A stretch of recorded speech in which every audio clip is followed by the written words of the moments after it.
Well, we have one delicious cocktail, and we can't wait to show you the peach mojito coming up next. But remember, if you want to see more episodes like this, subscribe and ring the bell because we are making new content every single week. All right.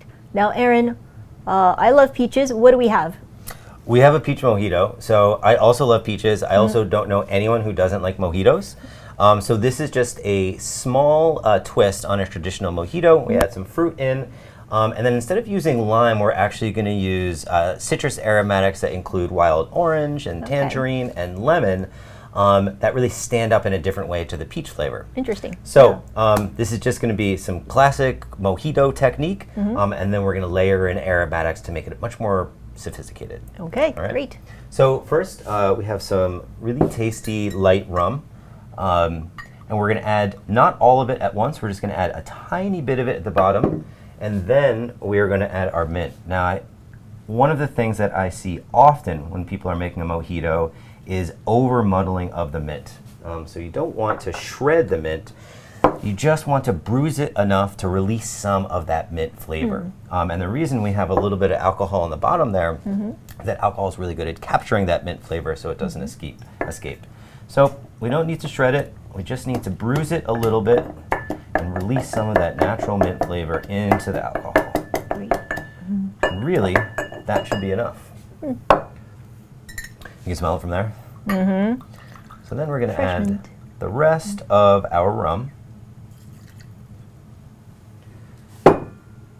A little bit of sugar. Now, traditionally in a mojito you use just sugar, but we're going to use a little bit of sugar, and we're also going to use a little bit of fresh peach juice. So the natural sugars in the peach juice will give it quite a bit of sweetness, and the peach flavor from the peach juice will also make it really, really tasty. And then finally, critical part of any cocktail, but especially mojito, is a little bit of fresh citrus, in this case lime juice, that gives it acidity and balance. And now we're going to chill it down.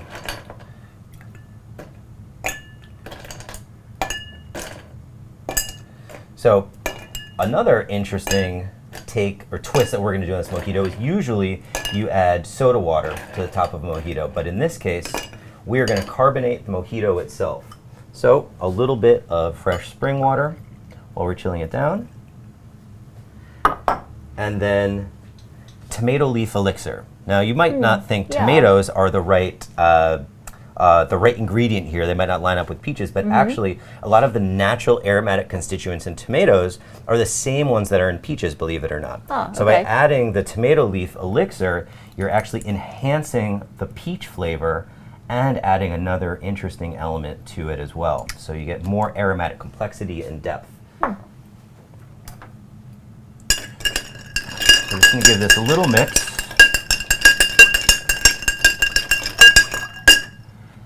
And then we are going to transfer it over to the siphon. If you wouldn't mind handing me the siphon. Here you go. Perfect, thank you.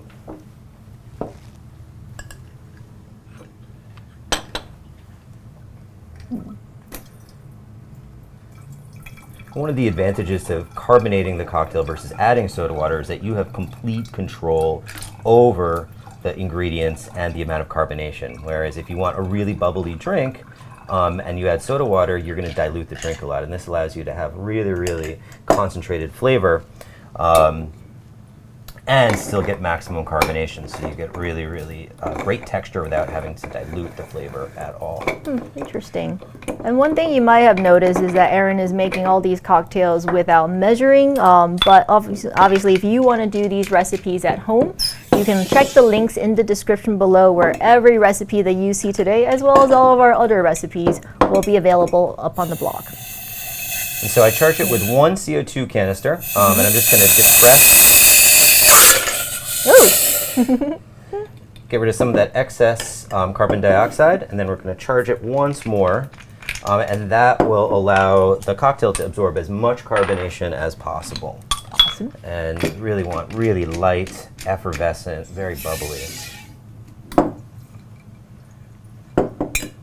And then we'll depress that.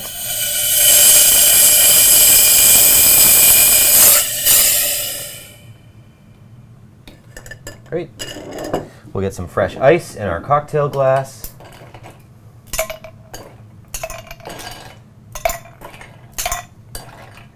And we're almost at the very end, and I'll show you one more trick that I like to do with the mint for the perfect mojito. Ooh.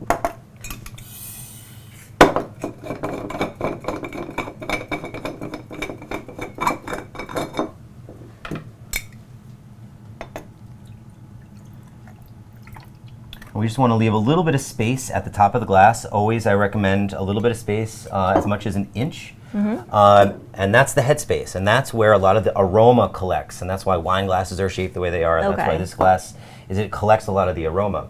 And so what we're going to do is add a little bit more aroma to the headspace, so every time you take a sip, your nose is kind of dipping into that headspace and enhancing the flavor. And before we garnish with this mint, we're just going to give it a little bit of a tap to release some more of those natural mint oils.